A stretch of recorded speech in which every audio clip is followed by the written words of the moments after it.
not been the case. Right. But we're doing a proper amendment to allow them to make the change. So with the improvements to be completed and the landscaping to be installed within a specified period of time that we do not have with the other project that you referenced. And you knew, of course, right away what I was thinking. Yes, sir. Okay. No other questions? Thank you, Mr. Fincham, and the applicant is here, I take it? Yes, sir. Okay.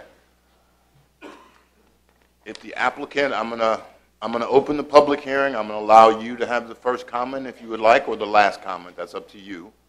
But I will open the public hearing. Anyone who would like to speak regarding RZ02-2013 for Quarles Petroleum, feel free to now speak. And just state your name and your location, area, voting district, whichever. My name is Ben Wafel, Mr. Chairman, board members. I'm the CEO of Quarles Petroleum, and I know what we're asking for is a change and a little bit unusual, but I think in the end it will benefit not just us but the county because it will speed up the development of the corner. I also think that the improvement of the appearance of the corner will just be an improvement in and of itself. So I hope you guys can see your way clear to approve the change. If there are questions, I'd be happy to try to address them. Okay. Let us do all of the comments first, and then we'll come back to you for some questions. Thank you, sir. Thank you, Mr. Waffle. Is there anyone else who would like to speak regarding this matter? Is there anyone else who would like to speak regarding this matter? Last call, is there anyone else who would like to speak? Hearing none, we'll declare the public hearing to be closed. Board members at this time have questions of Mr. Fincham or the applicant. Yes, sir, Mr. Chairman. Mr. Fincham, I know we're calling this an amendment because they don't have a site plan, but isn't technically what we're looking at a site plan since they are giving us the changes that they want to do? This is actually a general development plan, okay, which is not a site plan. Legally, there are two different sets of plans. okay. We have a site plan, for example, for Dollar General, which specifically shows the detailed parking locations, lighting, et cetera, et cetera. We do not have all of the site plan information as shown on this development plan, which necessitated the need to come back to the board. Well, let me ask this. I see that they want to do grading, and I guess there was an 8-foot elevation that they want to take and shave off and push, yes, sir, to the back of the property, which I see there are wetlands back there, which I saw there's a place where it says this is the 61,000 square feet they're talking about. But I guess my concern is that when you start pushing 8 feet of topsoil, not much is going to grow after that. And what I'd hate to see is another denuded site that won't support any vegetation at all. Yes, sir. As part of the process, yes, they're pushing topsoil, but they're going to have to keep topsoil to go back in and so that you have topsoil on top of your subsoil. So you're right, there's a concern that all the topsoil could get moved. In reality, to get that site attractive on that corner to encourage development, part of the actual landscape plan, they're going to have to identify if they've got any excess soil piles, all that. The cut and fill will balance at the end of the day, I guess is what I'm trying to say. Can they sell the topsoil from this site? I think they're going to need, in theory, yes, anybody could sell soil if they had excess soil. I think the reality is they're going to need all the material that they have on site in order to get the grades necessary to make the site work for all the future development that they anticipate there. You're also correct. There are wetlands identified on the site. The wetlands have already been to the Corps of Engineers for verification and confirmation. I guess my other question is I know that every corner somebody wants to sell stuff on the weekends. With that building gone, that will open up more space for, is there any latitude in what can and can't be done there once that building is gone? We will also be taking care of our temporary vendor issue that we have at that corner, in addition to the uses in the building itself. We will also be taking care of our temporary vendor issue as part of this as well. So that's all been at least discussed. I guess That will all be gone, yes, the sir. crux to the question. So we will see grass seed down when they're done. We will see the fence. We will see the trees. Yes, sir, and we will hold the bond to ensure that that is done. Oh, so we will hold a bond to make sure. Yes. All right. Thank you. Mr. Underwood, you have any questions? No, sir, Mr. Chairman. Mr. Taylor, you have any questions? No. Okay. Mr. Fincham, you mentioned, and I wouldn't ask, but you mentioned the temporary vendor that's there. Yes, sir. We are going to ask them to move and relocate, or? Yes. And in fact, we are also looking, this is not a situation unique to that corner. We have merchants that occasionally pop up elsewhere in the county. We've actually started researching other jurisdictions and their regulations in addressing those types of uses. I mean, there's nothing wrong with the temporary vendor. That's correct. We're just going to look for a site that's safer and Access and safety. Yes, easy sir. to get in and out of Route 1 and Adequate 639. parking. Yeah, because there's space for 3 cars there now. Okay. Mr. Akers? Thank you, Mr. Chairman. Mr. Fincham, we've talked about this particular change, and I'm excited to see it. There are a couple of eyesores there that I have been hoping that would go away for quite a number of years, and I'm glad to know that you're going to address them. And so I would make a motion that we approve RZ-02-2013 third generation LP owner, Quarles Petroleum, as presented by staff. Second. Motion made by Mr. Akers, seconded by Mr. Black and Mr. Underwood. Discussion on the motion? All those in favor say aye. Aye. All those opposed, nay. Motion carries unanimously.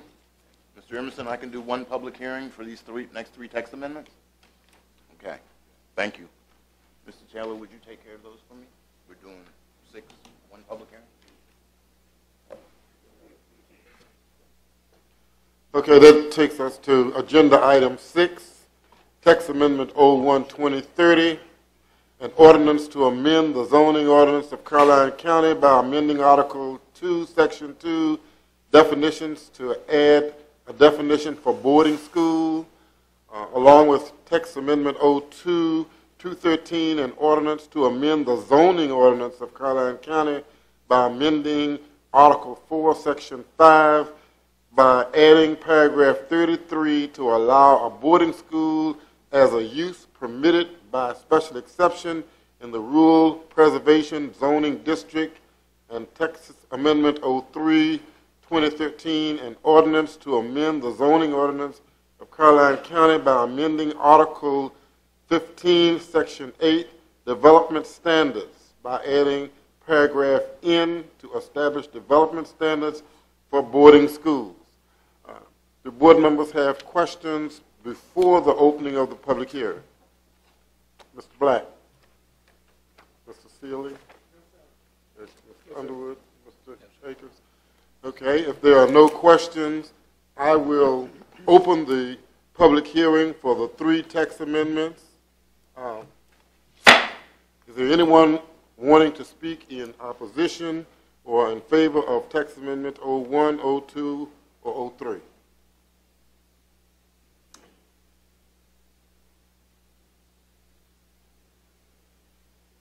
Come forward, give your name and your voting district if it's applicable.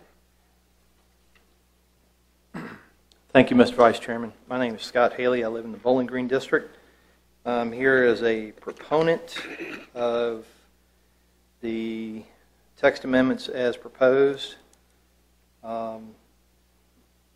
The boarding schools by nature are a low-impact use.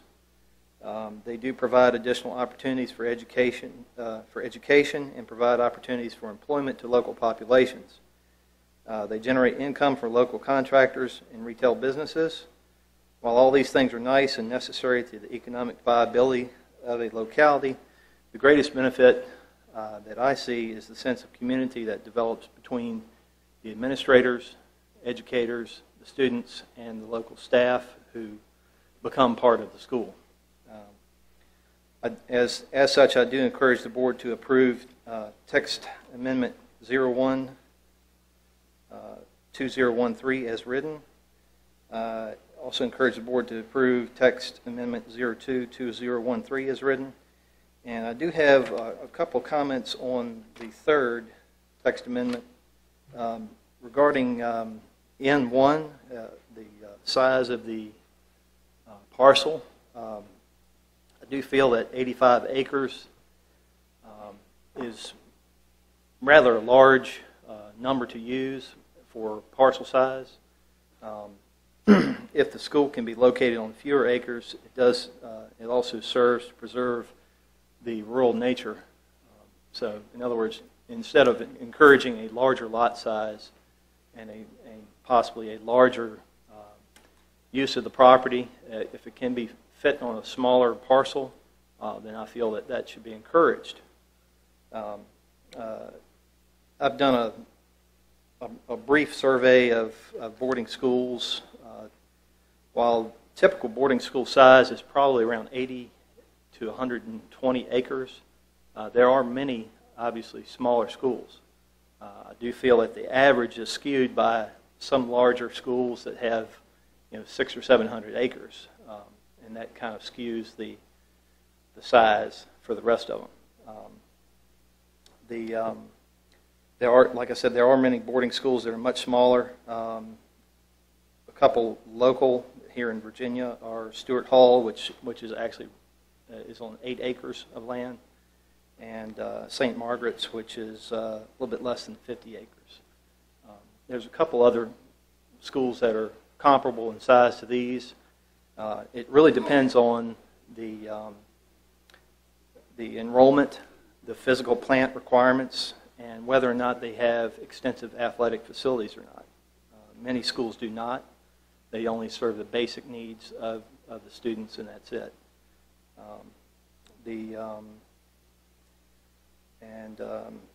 Depending on the housing options and the housing style on a boarding school, it can be it can be 1 level or 2 levels or 3 levels even, depending on the level of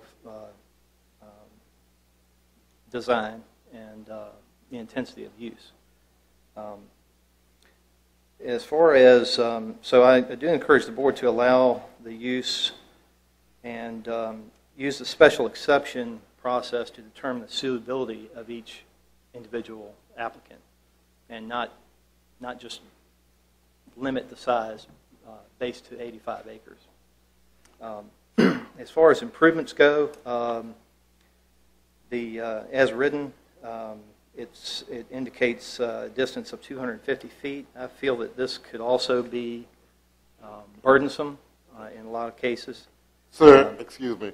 Could you wrap it up? We have 3 minutes. I'm almost done. That's okay. As far as improvements go, very often there may be athletic facilities or things like that that aren't actually areas that are frequented often, that could be located, say, perhaps 100 feet instead of 250 feet away from property lines. Also, as far as buffers go, I feel that 50 feet is a more reasonable number than 100 feet. Okay. So I encourage the board to approve this with those amendments, or as you see fit.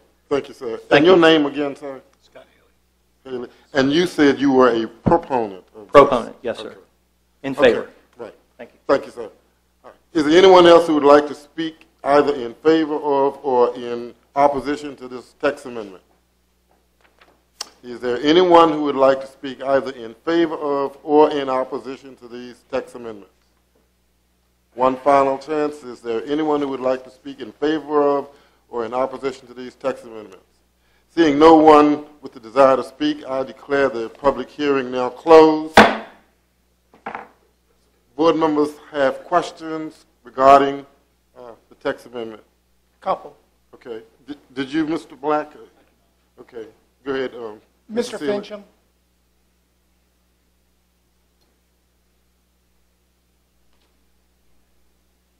With regard to boundaries and parcel size, every special exception, well, I guess the text amendment will dictate the size of the parcel in the text amendment, which is what we're aiming at currently. Is that correct? Yes, sir, depending on what the board adopts. Yes, sir. Right. And the boundary, all the boundaries are actually in the text amendment as written as well? Well, the boundaries specifically are not identified in a text amendment in that you could have an application for this type of use in any part of the county. So it's not specific to any single parcel of land. The standards related to the minimum parcel size and to your buffers and setbacks, if the board sees fit to approve this amendment, would apply to any parcel wherever located. So if the board approved this amendment with a minimum lot size of 85 acres, then if a prospective facility was looking, that would be the minimum parcel size that they could look at. And in the design of their facilities, they would have to meet the requirements for the 250-foot setback for improvements and a 100-foot buffer. So that would apply anywhere. Okay. Okay. Is that all? Okay. Rich? Ms. Donovan? Ms. Akers? Fine. You have? Okay. All right. I have no questions at this time. How does the board wish to address these text amendments? We have to vote on them individually? Individually, yes, sir. Mr. Taylor, I make a motion to accept text amendment 01, 2013 ordinance to amend the zoning ordinance of Caroline County by amending Article 2, Section 2, definitions, and add definition for boarding school. Is there a second? Second. It's been moved and properly second that we approve text amendment 01, 2013 as presented. All in favor, let it be known by saying aye. Aye. All opposed? The motion carries. Text amendment 2. Mr. Taylor, I make a motion to accept text amendment 02, 2013, an ordinance to amend the zoning ordinance of Caroline County by amending Article 4, Section 5, special exception uses by adding paragraph 33 to allow a boarding school as use permitted by special exception in the Rural Preservation Zoning District. Is there a second? Second. It's been moved and properly second that we approve text amendment 02, 2013 as presented. All in favor, let it be known by saying aye. Aye. All opposed? The motion carries. Text amendment 3. Mr. Taylor, I make a motion to accept text amendment 03, 2013, an ordinance to amend the zoning ordinance of Caroline County by amending Article 15, Section 8, development standards by adding paragraph N to establish development standards for boarding school. Second. It's moved and properly second that we approve text amendment 03, 2013 as presented. All in favor, let it be known by saying aye. Aye. All opposed? And the motion carries. Oh, That takes us to, yes. did I not say paragraph N? Did not, that's what, yeah, you said that paragraph, yeah. As presented, I yes. thought I Well, did. But I may- said as presented, so Yeah. it's Okay. as, okay. Yes. Okay. All right. Okay.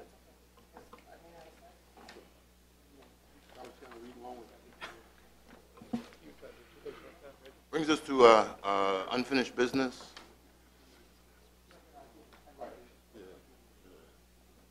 With the board's indulgence, I'd like to move to agenda item 10 and 11.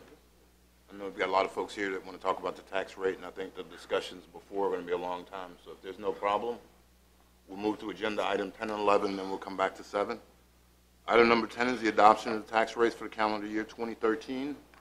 Mr. Cully, I think you're going to summarize for us.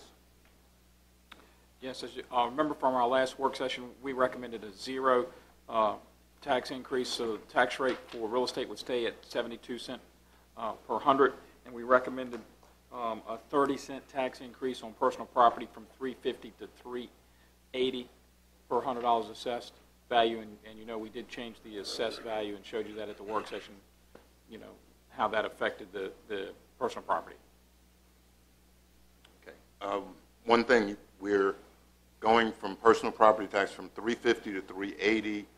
That's basically equalizing the tax rate because we're reducing the way they're assessed, or the Commissioner of Revenue, who sets the value, has reduced the way the vehicles are valued from retail to trade-in. So there's a big difference there, and we're basically just equalizing the rate.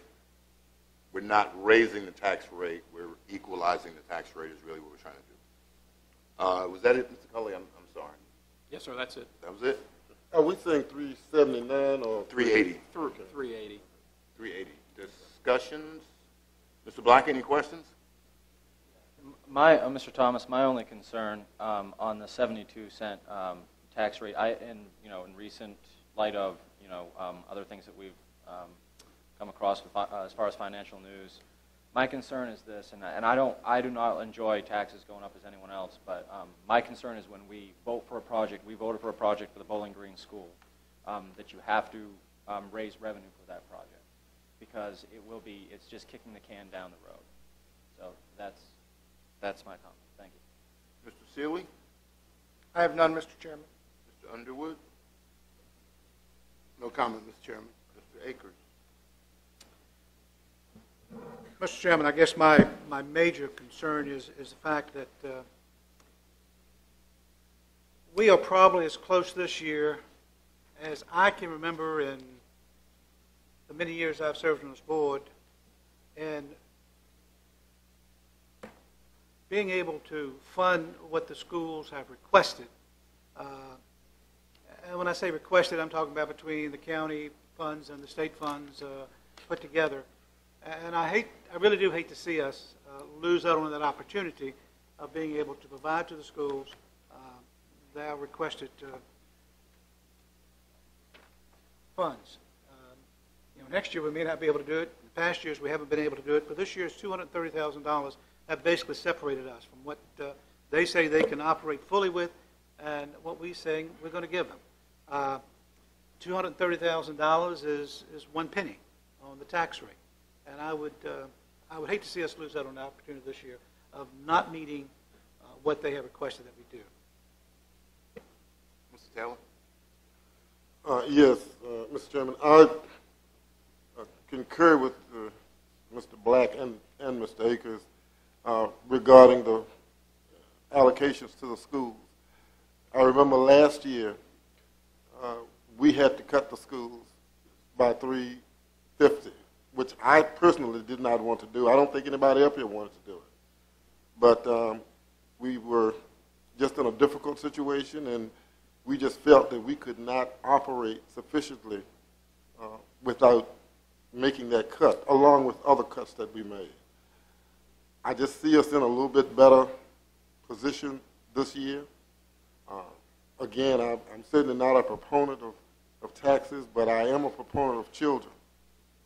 And I just believe that it certainly is worth a penny, maybe even 2 pennies, to fund the schools in the fashion that they have asked. And I support that wholeheartedly. That's all.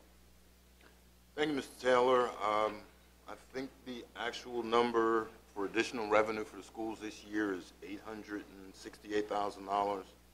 The state's giving $264,000 for a 3% raise for just standard of quality teachers.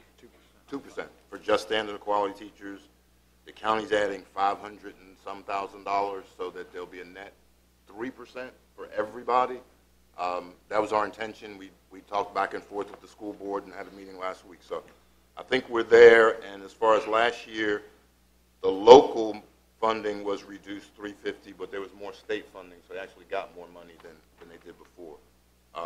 But I want to commend staff and the board and thank the board for all the hard work, and the Commissioner of Revenue and Treasurer for all of us getting together and discussing things and cutting some things out of the budget, postponing a few things, and getting what I think is going to be a very good budget for what we had to work with. So on that sense, Mr. Cully has proposed 72 cents again and 380.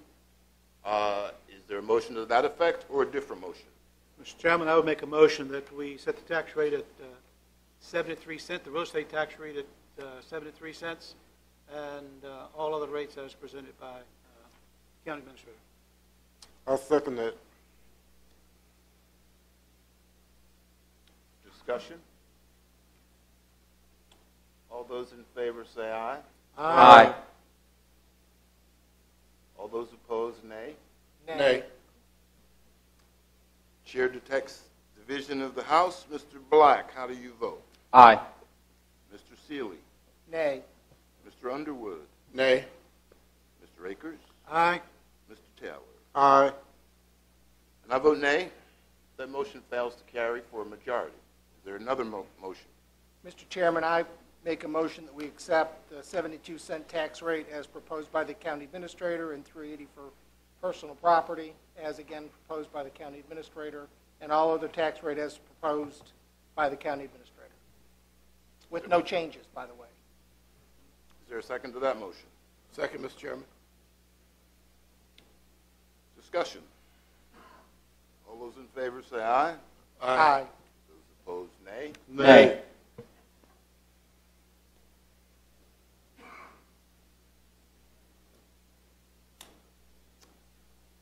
Mr. Black, how do you vote to 72 cents? Nay. Mr. Seeley? How do you Aye. vote? Mr. Underwood? Aye.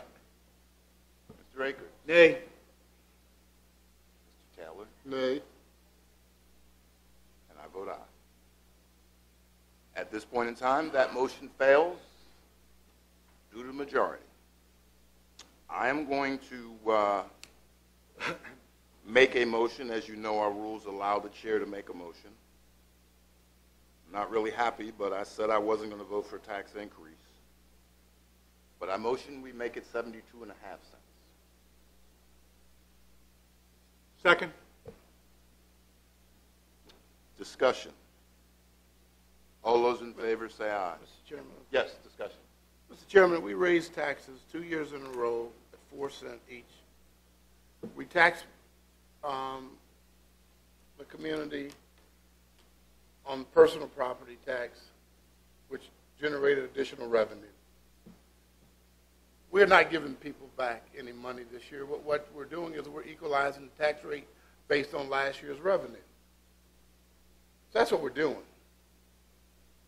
So we didn't take them back to where they were. People are still paying more for a car that's 2 years old right now because we're equalizing that rate, which is at the higher rate.